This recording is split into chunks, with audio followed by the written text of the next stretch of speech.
हाय दोस्तों, आ गया एक नए वीडियो के साथ आप लोग के बीच। और आज हम बात करेंगे कि भोजपुरी जो इंडस्ट्री है कैसे सिमटती जा रही है। एक टाइम पे भोजपुरी का बोलबाला हर जगह होया करता था, लेकिन आज के समय में भोजपुरी जो इंडस्ट्री है दिन प्रतिदिन कम होती जा रही है। इसकी वैल्यू जो है गिरती जा रही है। इसका जो ग्राफ है नीचे की तरफ जा रहा है। और हर जितने भी बड़े एक्टर हैं, सिंगर हैं, सबका कहना ये एक ही है। तो इन सब चीजों के बारे में हम डिस्कस करने वाले हैं। और पवन सिंह का गाना जो नया आने वाला था वो क्यों नहीं आया, इन सारी चीजों के बारे में हम जानने वाले हैं। तो वीडियो को लास्ट तक जरूर देखना। और चैनल पे पहली बार होंगे तो चैनल को सब्सक्राइब, बेल आइकन को प्रेस कर देना, जिससे आने वाले नए वीडियो के बारे में आपको पता चल सके। गाइस, सबसे पहली बात की जब खेसारी लाल यादव का एक गाना आया राजा राम जो मूवी है, मात्र 14 सिनेमा घर मिले। आप सोच सकते हैं ये कितना शॉकिंग, कितनी घबराने वाली न्यूज है। क्योंकि राजा राम का ऐसा तो कुछ था नहीं कि प्रचार नहीं हो रहा था।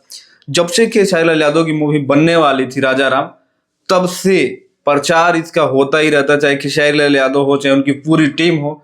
इवन खेसारी लाल यादव जब फिल्म की शूटिंग स्टार्ट किए थे तो अयोध्या में जो रामलीला होता है वहां पे राम के गेटअप में भी गए थे। बहुत ज्यादा इनका जो तस्वीर है सोशल मीडिया पे वायरल हुआ था।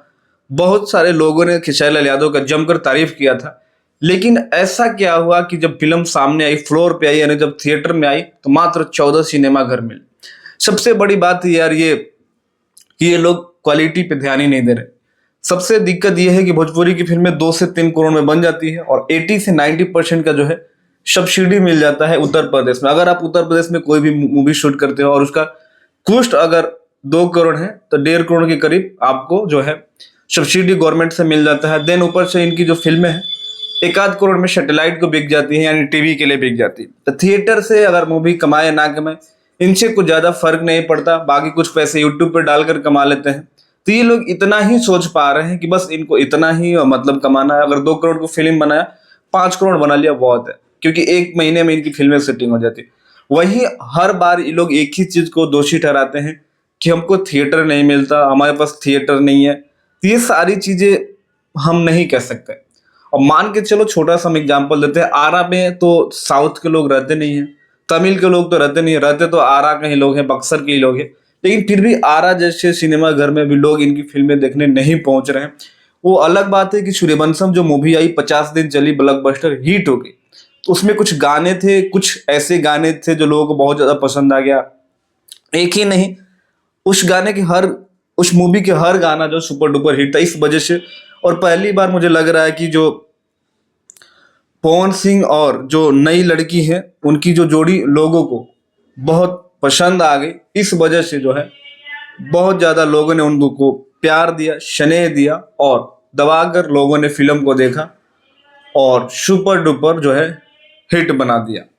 सबसे बड़ी बात यह है कि निशांत उज्ज्वल जब भी फिल्म बनाते हैं तो वो डिस्ट्रीब्यूटरशिप पे बहुत ज़्यादा ध्यान देते हैं। और भोजपुरी की एक नामी जानी जो है हस्ती है, और उसके साथ रजनीश मिश्रा की जोड़ी और पवन सिंह, 3 लोगों का नाम जब फिल्म में जुड़ा तो उस फिल्म ने पब्लिक पे एक अच्छा खासा जो है पकड़ बनाया और पब्लिक थिएटर तक पहुंची। लेकिन खेसारी लाल यादव की टीम और पराग पाटिल ने भी बहुत कोशिश किया, लेकिन फिल्में जो है इनकी नहीं चली। और सबसे बड़ा लॉस का कारण यह हुआ कि अभी बॉलीवुड की 2 बड़ी फिल्में जो थी, भूल भुलैया 3 और सिंघम अगेन, भी थिएटर में थी। तो जब इतनी बड़ी बड़ी फिल्में हैं थिएटर में तो उन फिल्मों को निकाल के भोजपुरी फिल्में तो लगेगा नहीं।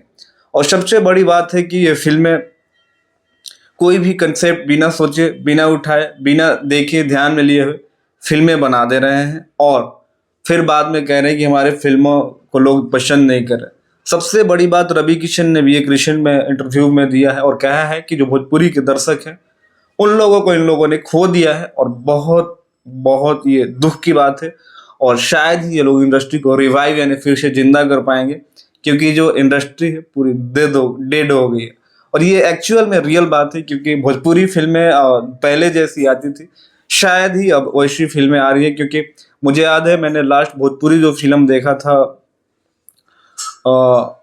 मुझे याद ही नहीं है कि कब मैंने भोजपुरी फिल्में थिएटर में जाके देखा था, क्योंकि इनकी बाहर में फिल्में दिल्ली में लगती नहीं। और भोजपुरी मूवी जो है एक लैंग्वेज जो है ये बस बिहार और उत्तर प्रदेश के कुछ जिलों में ही सिमट कर रह गई। एल्बम में ठीक ठाक ये कमाई कर लेते हैं, एक 4 मिनट का गाना बना के, वो अलग बात है, लेकिन फिल्में इनकी नहीं चल रही है।